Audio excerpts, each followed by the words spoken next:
Welcome into the Brooks Bench with your host, Brooke, aka Shiggy, and my co-host, Brooke. What's up, y'all? And Megan. What's up?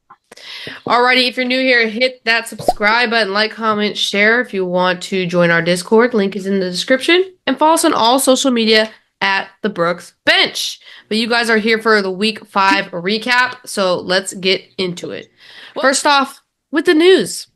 Maddie Scherer from TCU, back injury. She'll be out for the season. UCLA's Charlize Leger-Walker will sit out the remainder of the season. She tore ACL in January of 2024.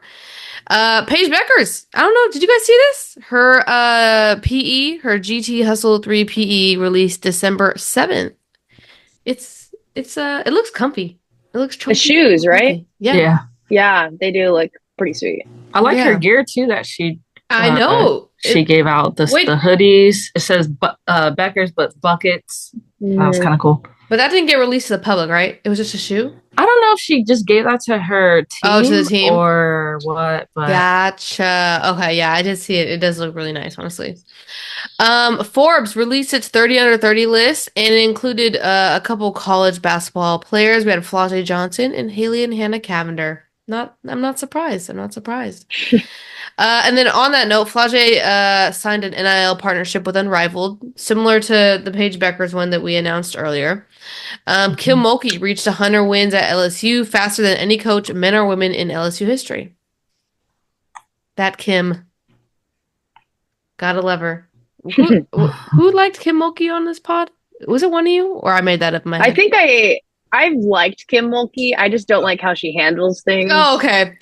So that was probably where it was. And honestly, I know we'll probably talk about it here in a little bit, but I watched her post-game conference after Stanford. And honestly, she did really, really well and said very nice things. And I was very impressed for her team almost losing to an underage team. I'm very surprised. Yeah. Juju Watkins has a new USC single game record with 9 3-pointers. Hannah Hidalgo has now recorded 3 or more steals in 10 consecutive games. And she also had her 17th career 25-point game, second most by a Notre Dame player over the last 25 seasons, only trailing Arike, which is crazy because she's only a sophomore. So that just puts things into perspective there, honestly. With a 33-point win over number 22 Louisville, UConn now has in the last 25 seasons 47 wins by at least 30 points versus AP ranked opponents. That's more than 3 times as many as the next closest team in that span. That's just literally insane. And then lastly, I feel like we never get to talk about Taniyah Latson from Florida State because Florida State is not really in the AP top 25. But basically, her start to the season has been crazy. I'll just read a couple. 38 points, 4 rebounds, 3 steals, 24 points, 10 rebounds, 10 assists, 21 points, 7 rebounds, 5 assists, 30 points, 11 rebounds, and 5 steals. And there's a bunch more, but she is, I believe she is currently leading the nation in points per game. So just wanted to give a little shout out because, like I said, we really talk about her in Florida State, which is a bummer because last year I feel like we talked about them a lot more than this year. But anyways, on to the week 5 recap. Top 25. You know, I just noticed this, Brooke. I don't know if you noticed the NC State got kicked out of the top 25. Yeah, I did notice that because I was watching them the other day. Yeah, I was like, wait, where's NC State? So yeah, they're out. Oregon's out. I wasn't surprised about the Oregon one. Kind of surprised about NC State. I know they're not off to a hot start. New to the poll, we have Michigan and Michigan State. And then the biggest riser, we had TCU up 8 spots, ranked 9, which they deserved. They beat Notre Dame. I totally understand. Notre Dame took the biggest hit, down 7 spots, ranked number 10. I do want to mention this. This is confusing. AP, the rankings are sometimes, I don't get it. So Notre Dame beats USC, right? But USC's 6, and Notre Dame is 10. Is it just because they lost those back-to-back games? Yeah, they were to bigger opponents, I think. Okay, but they lose to TCU, who's ranked, and I know they lost to the unranked. Who was it? Oh my God. Someone so random. We were like, oh, Utah. It was Utah, right? So is that the reason why they're that 10 spot, even though okay. I guess. I don't know. It's just a little weird to me. It's a little off, in my opinion. But But other than that, you should put on here like receiving votes because like after watching Tennessee and they're undefeated, just like how are they not 25? Right. Like I get like scheduling, but come on now. Like do you have people on here? Ole Miss is 5-2. Yeah, you're right. Honestly, I really do think that they'll be in the top 25. And I think NC State might, come back. They did beat eventually. Ole Miss. So I think you're right. I think Tennessee cracks the top 25 next week or this coming week, week 6. But I mean, other than that, it is what it is. These rankings, they're always going to change drastically in the beginning. For real, though. This week, Megan, she doesn't have her almost upsets ready. We're currently moving. As you see in my background, empty. It's a little, bare. So, Meg, you just wanted to shout out the one almost upset? No, you didn't. Well, I mean, I just have to point out that LSU would have been on my list again because they almost lost to Stanford and it went into overtime and Stanford I think they just ran out of gas, honestly, because LSU just went on a big run that they just couldn't recover from. No. But from the first quarter to the fourth quarter, I give it to Stanford. Stanford played a hell of a game. They were hitting, they were playing like team basketball. And then they dropped the ball in the fourth. Lucky. They just got lucky at the end, man. They dropped the ball in the fourth. It's over. It was over. I'm pretty sure I texted Brooke like, "Oh, congrats!" Like, Stanford. No, you did. I was not watching the game. Unfortunately, I had other obligations. But you texted me because I think I texted you like, "What's an update?" or something, and you're like, "Stanford's winning," and I was like, "No way, you're joking." Yeah. And then you were like, "Overtime," and at that moment, I think we both knew it was over. Yeah, it was over. Like they had to win it in regular. But you know what? God. And I told Megan and Shiggy this in our group chat that I feel like it says more about like Stanford hanging in there with a top 5 opponent and in overtime than it really does with LSU losing. Because like I said earlier, even like Mulkey was like, how are they not ranked? And I get like their schedule is pretty not as hard until like now this game. Now we're going to see them play Ohio State and stuff like that. But that'll be good. they have that Bay Area Classic coming up. So it's like Ohio State and some 2 other teams. But so I think we could see Stanford make an appearance here in the top 25 if they keep playing like that. Honestly, Stanford and their bigs, they just produce great bigs. What's her name? Nunu? Dude, Nunu has taken off this year. She's good. She's got good. I don't know about 2 years ago, but she got good. It's something about those Stanford bigs. Always got a good one. She's only a sophomore. Yeah. Wow. The team is young. The team is really young. She's good. I like watching her and they have like the number 3 recruiting class. So I think Stanford in the next couple of years is going to be like top tier. They're coming up. They're coming back. All right. We love to see it. Okay. Let's get into week 5.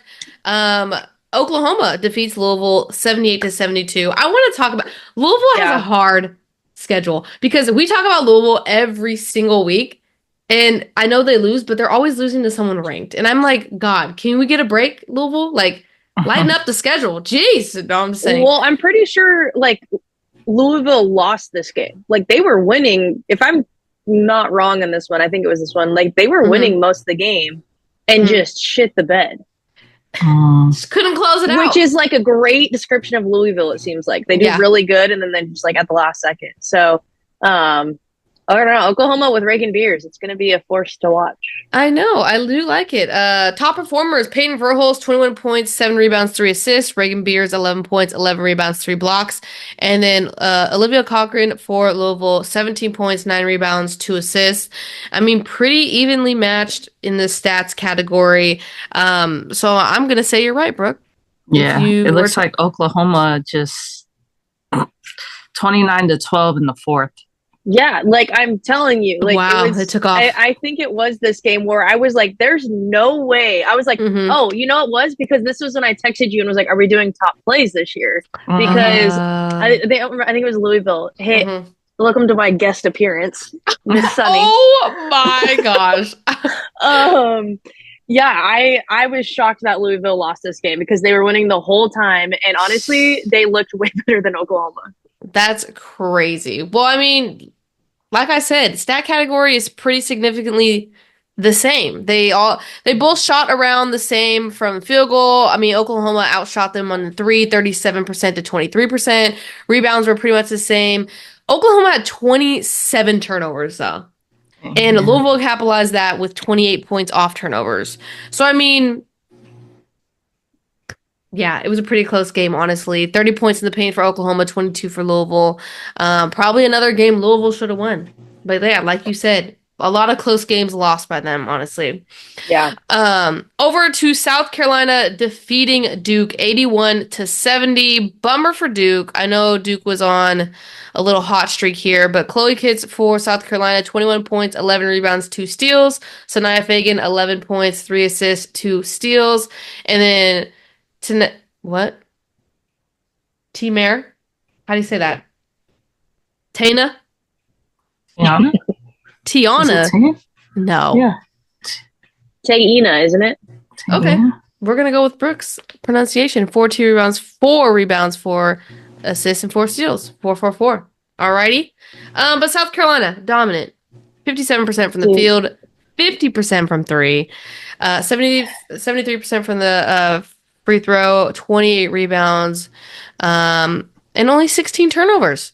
But as we want to point out, 48 points in the paint from South Carolina. Because you have them dunking and they're 7 feet tall and they're just dominant. It's just crazy. It is crazy because it makes me like scared. Like UCLA must just be just the best team ever because they beat South Carolina. Like, let's not forget. So UCLA, man, I mean, they're pretty good too. So, but no, for real, South Carolina dominant over Duke. Honestly, I'm bummed for Duke. I was rooting for you. This would have been a big win. Obviously, it's not going to push Duke too far down the top 25, right? But I mean, it's a test. I feel like, correct me if I'm wrong, but like every time these teams get hot, like TCU, we'll talk about TCU, Duke got hot, and then they face South Carolina. It's like, okay, you're not in that tier yet. You're doing good. You're beating other ranked teams, but like those top 3 teams, they're just in a whole different tier right now. Like they are just up here. Everyone else is fighting to be up here, and I feel like we keep seeing that.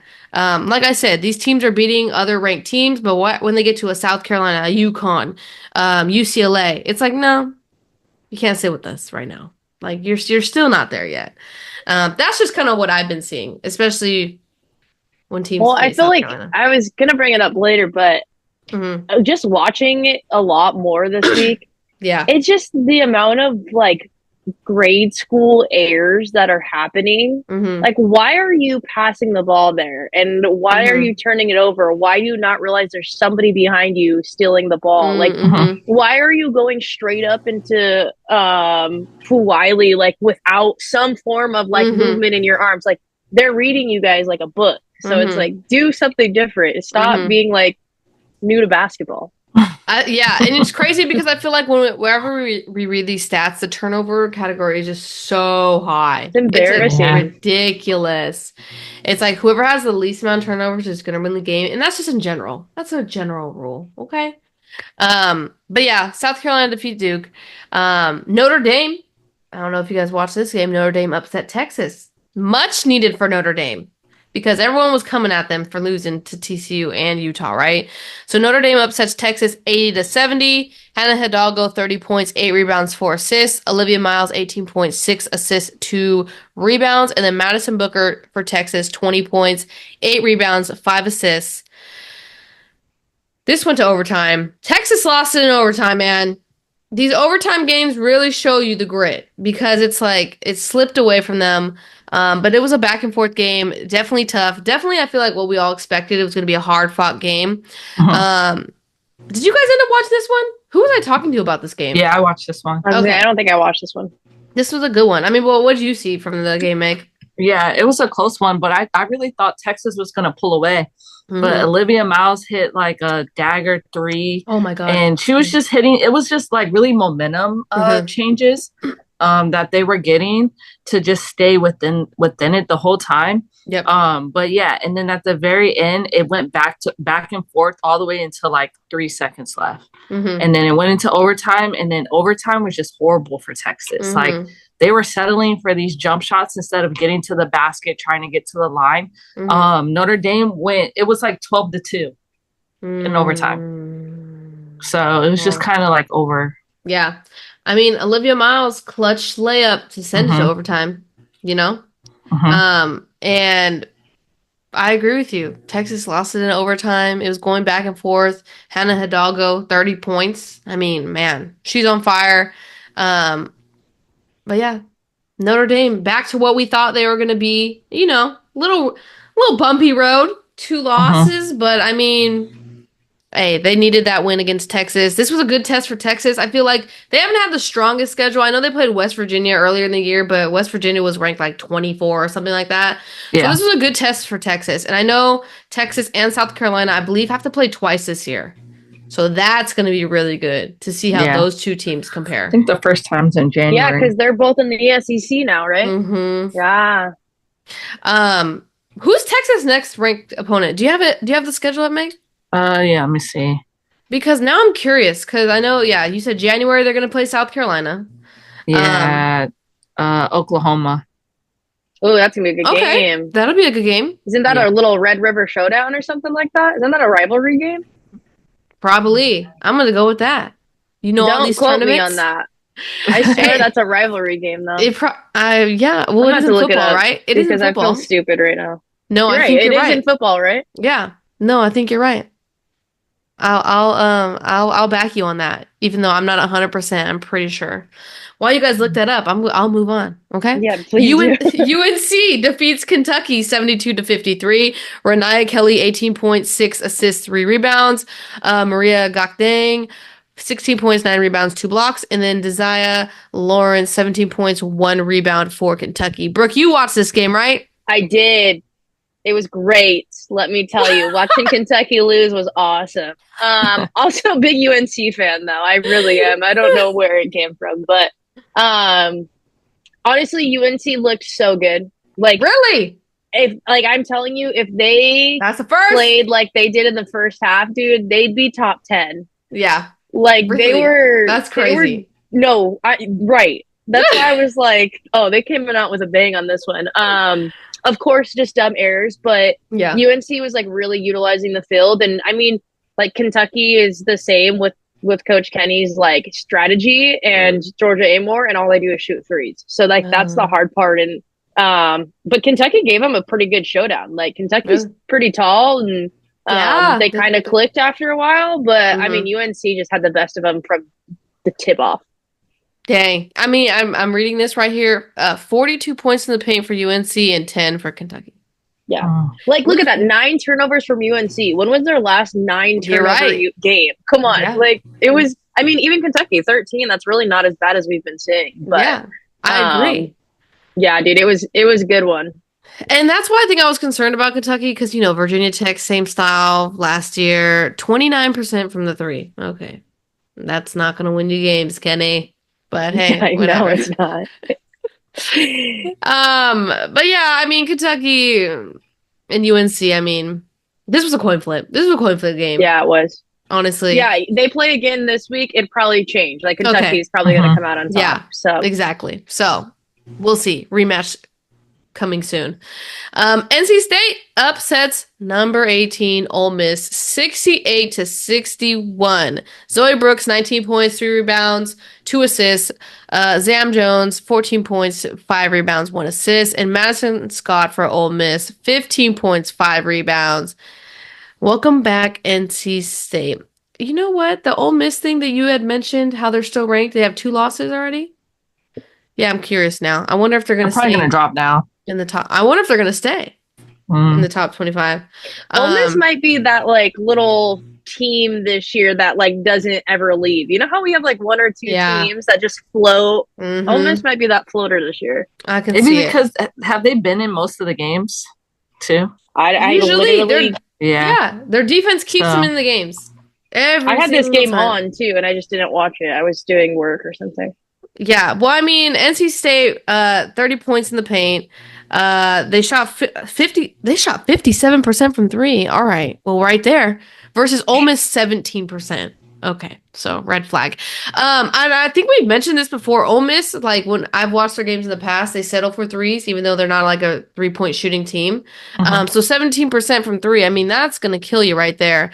NC State did have 22 turnovers, but they did capitalize with 19 points off turnovers. And then they shot 50% from the free throw versus Ole Miss. Dang, 66% from the free throw. And then the only other red flag for Ole Miss for me is the 36% from the field. That's bad. What the heck? Only 30% basically. Oh my God, of any of your shots. I miss NC State. I miss the old NC State. I just don't think they've recovered since losing their two bigs. I mean, bigs dominate this game, man. If you have a look at TCU. I mean, even Iowa State with Audie Crooks, like, yeah, who are they without her? Exactly. Thank you. I'm glad you recognize that. I'm Audie Crooks' #1 fan. All right, Cal. When's the last time Cal has upset? Just kidding.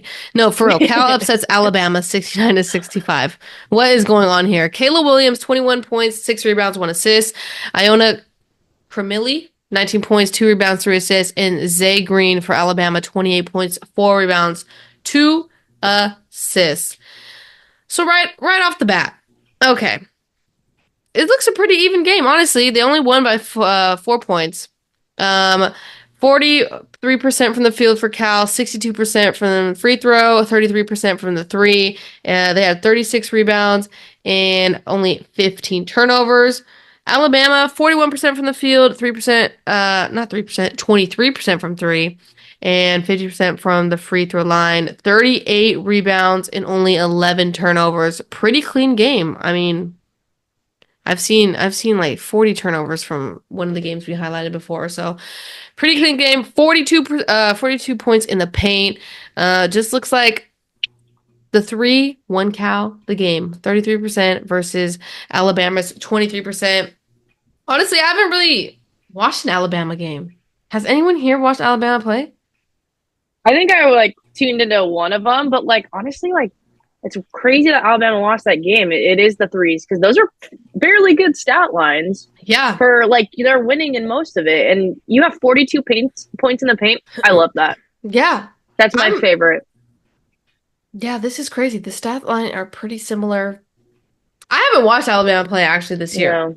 I think I just like tuned in and for a brief second and then left. Yeah, and I probably would not have circled Alabama and Cal in my watch list. Like, you know, like when I'm looking at the day, I'm like, okay, let me watch this game. Yeah, Alabama Cal was not probably on that list of games.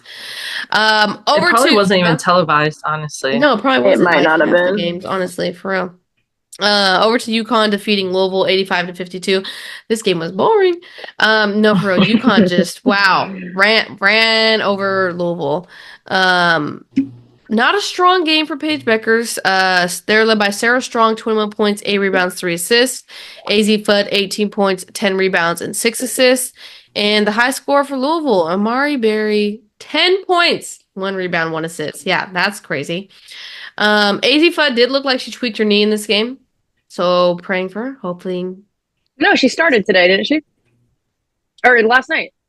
Oh, they played them last night. Yeah. Yeah. No, it happened towards the end. Yeah, towards the end of the game, she tweaked her knee.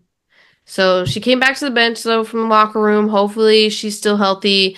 But watching this game, oh my God, it makes me miss AZ Fudd. I love her shot. I mean, she just, man, I just miss watching her play. She hit a 3 when her knee was already messed up. After she got hurt. But she, like, tweaked her knee. Yeah. Jaw got down to the corner, got open, and Paige got her a ball. Or no, not even Paige. Someone else got her a ball. Hit a corner 3, barely got off the ground, like this much. But her upper body looked so clean, but she barely got up, and then she just starts walking because she couldn't run. It's all right, girl. You don't need those knees. You just need your upper body. So hopefully she's doing well. Sarah Strong, oh my God, she's good.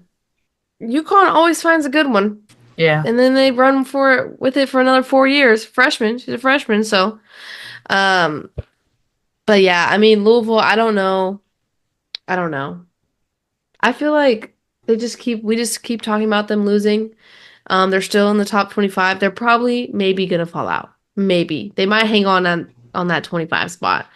But they had a tough schedule. I will give them that. Like I said earlier, they had a tough schedule. Um, but I don't know. I don't know what's missing from Louisville.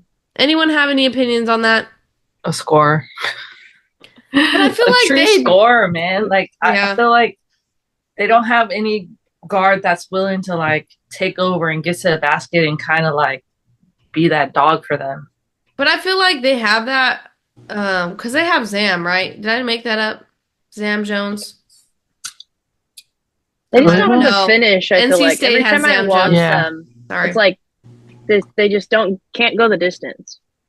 Yeah, no. I guess you're right. A dominant scorer. Like I know we talked about Olivia Cochran because we've seen her play for how many years. But then she got in foul trouble, and then it's like, then who are you looking at? Yeah. You know? Amari Berry. Just kidding. She's off the bench. No, I feel like they don't have, I mean... Yeah, they don't have that one that's going to When I look at their team, I'm like, nah, I don't see... Roberts, I mean... Maybe her, but I mean, she was 1 for 11, 1 for 7 from the 3. Yeah, that's not gonna win you. And to be honest with you, Roberts was shooting a lot of threes towards the end. The whole team was kind of shooting a lot of threes towards the end. Down. Yeah, but that's one thing. But like in the beginning of the game, they pass, and then it's like, oh, shot clock, gotta do something here, you know. I don't know. They got some young players. They do. They have a young team. They have a young team. So just some growing pains. But I mean, UConn looks dominant again. Not surprised. Congrats. Over to Tennessee defeats Iowa 78-68. Brooke, I know you watched this game. What a great game. Honestly. Okay, first of all, I want to shout out Iowa because you know what? We gave them a lot of shit of like they are going to be nothing. Iowa has learned to get their ball to their bigs and score. I'm glad. And good for them. Not utilize the 3. This girl was wide open on the 3 for Iowa. The Tennessee defender came out. She could have had the shot. If she was anybody else in the world, would have shot it. Yeah. Passed it to her big. Then the 2 came in to help defense, and she slid it around to the other big, and they made the shot. Look at that. I was like, we love to see it. Please keep, like, I'm an Iowa fan now because I love that. But honestly, Tennessee looks pretty good. Like, they came back and they clawed. That's what I was texting you guys. I don't know how they're not ranked at least 25. Yeah. Because they looked good, and you know what? I hope so because that coach was talking a lot of mess, and to be able to talk a lot of mess. The one that was like, where did she come from? I forget where she came from, but she came in and was like, this is Tennessee. Like, we're flipping the script. And she's the first Tennessee coach that's not affiliated in any way. Oh, okay. Oh, yeah. Okay. She kind of came out a little dramatic, but honestly, like, they looked good. So this was a really, really good matchup. We like to see it. Top performers for Tennessee. Talasia Cooper, 23 points, 6 rebounds, 3 assists. Ruby Whitehorn, 16 points, 2 rebounds, 3 steals. And Lucy Olson for Iowa, 23 points, 5 assists, 3 rebounds. But yeah, I mean, Lucy Olson for Iowa, great signing for them after losing Caitlin Clark. So keeps them on the bubble. But I think we do see Tennessee break the top 25. This game. I do want to highlight, I just saw what I highlighted. Points off turnovers, 42 for Tennessee. Why did Iowa have 30 turnovers? Is that why they lost this game? Yeah, I think it was like a big turnover. Like at the end, it was just like Iowa just kept turning it over. Yeah. It was really back and forth, to be honest, with the turnovers for a minute. Yeah. Like towards the end. But yeah. Well, that's what I was going to say. Tennessee had a full court press in the third quarter. Like they were. They kept it the whole game from the third quarter on. Or no, like just most of it. Yeah, I was shocked. Lovely. Because I looked up and I was like, "Why are we full court pressing?" And then I was like, "Why is it the third quarter?" I thought it was like 2 minutes left of the fourth quarter. No, they were in the third quarter pressing out of the half. And that's why they had 30 turnovers against, or, And it Iowa had works. 30 And Tennessee's turnovers. run, like they run. Yeah. Lovely. We love to see it. Okay, Ohio State defeats Illinois 83-74. Cody McMahon, 25 points, 5 rebounds, 3 assists. Chance Gray, 13 points, 3 rebounds, 2 assists. And Genesis Bryant for Illinois, 22 points, 4 rebounds, 2 assists. I feel like we have not talked about Ohio State a lot this season. But I mean, they shot well, 48% from the field, not well from 3, 28% from 3. But 73% from the free throw, 32 rebounds, only 14 turnovers. And they had 46 points in the paint. And they actually had 30 points off of turnovers. Illinois, on the other hand, they shot 41% from the field, 38% from 3. That's nice. 68% from free throw line. They had 44 rebounds, 19 turnovers, and only 18 points off of turnovers. I would have liked to see a little bit more of domination from Ohio State. I feel like sometimes teams are ranked off of name. Yeah. And I feel like, I don't know, we haven't really talked about Ohio State that much. So that means they haven't either been upset or played an AP top 25 team. So, obviously they're going to probably remain the same. Illinois probably going to stay in the AP top 25 as well. But last game, the game that we talked up last week, South Carolina defeats TCU. Did they beat them or did they crush them? They crushed TCU 85-52. This wasn't even fair. Like I said, it was embarrassing. TCU was on a roll, and then South Carolina punched them and said, "You're not sitting with us." Sorry. They came out. I feel like South Carolina just jogs, right? And TCU came out like ready to go. They were roaring, and then South Carolina was like, "Oh, we need to sprint a little bit," and then TCU was like, "My bad, go back to jogging." What was the stat line for Sedona? It was low. It was bad. Was it bad? 3 for 8, 2 rebounds, 1 assist. Yeah. 3 personal fouls, 6 2 points. rebounds. 6 She's the points tallest on the court. No, because she finally had to go against some real bigs banging, on her in the paint. And you know what? 6 I points. don't remember who said it, but I think Yikes. it was on ESPN, and they were like, "Yeah, we have." It was for the Valkyries expansion draft, and they were like saying, "Oh, there's some pretty big centers coming up," and they were talking about Lauren Betts, and then they named Sedona Prince. No. Sedona Prince, if she's getting drafted, it's the 3rd round, maybe. Yeah. This is why. No, that was bad.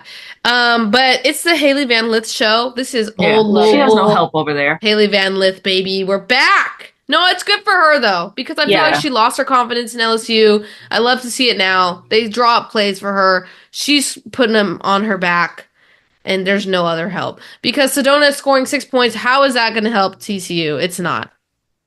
Sedona, you should have been, because if you watched it, well, Wiley dunked. Sedona, I'd be pissed. I would have grabbed the ball and dunked it myself. Wait, who? No, wasn't it Watkins that dunked? Oh, Watkins, Ashlyn Watkins. Not was it Watkins? Yeah. Whoever it was. She dunked. If I'm Sedona If Wally out here dunking, I'll lose my mind. And Sedona tried to freaking chase her down, and she just dunked. I was like, oh my God, Sedona. It's a wrap. I feel like every time I looked up, because I've been like cleaning and stuff, it was just like South Carolina has nobody defending them on like a fast breaks. Yeah. All fast breaks. No, it was Sorry, TCU. Like, I'm sure the Notre Dame. I'm not taking away their Notre Dame win. They won that, but Sedona, you got to step up with Haley, because Van Lith can't do this by herself, and we saw it. She had almost half of TCU's points. So I mean, come on now, someone needs to step up. But yeah, there was nothing left to say. TCU didn't even cover the spread, so just not a good look. South Carolina, you look dominant. I love the depth for South Carolina. They rotate a lot of their players. Malaysia Fulwiley led them with 20 points, 3 steals, 1 assist. Pow, 11 points, 4 rebounds, 4 assists. And then Van Lith for TCU, 21 points, 6 assists, 2 rebounds. And that's all she wrote. Literally. It's a wrap. I'm sure TCU won't drop much, though. I mean, you're going against South Carolina. So, but other than that, thank you guys for tuning in for the Week 5 recap. Next week is Week 6. We will be back. On a WNBA note, I've been asked for our reactions on the expansion draft. We'll have to collaborate on that, guys. Okay, first of all, I hope none of us takes us seriously in any of this, hardly ever, because we did so bad guessing who our draft picks were going to be. So bad. It was so embarrassing. I was sitting there like, wow, we're trash. But initial reactions, I'm actually like super impressed. Yeah. We're going to have a breakdown because I saw some tweets that certain players that we didn't think were going to get protected got protected, and I was like, why did they? So we'll have a debrief. It's coming. Don't know when, but it will be coming for those that were asking. But like I said, thank you guys for tuning in. We appreciate your guys' support. If you're new here, hit that subscribe button, like, comment, and share. And we'll be back next week with Week 6 recap. Peace. Bye, y'all. Peace.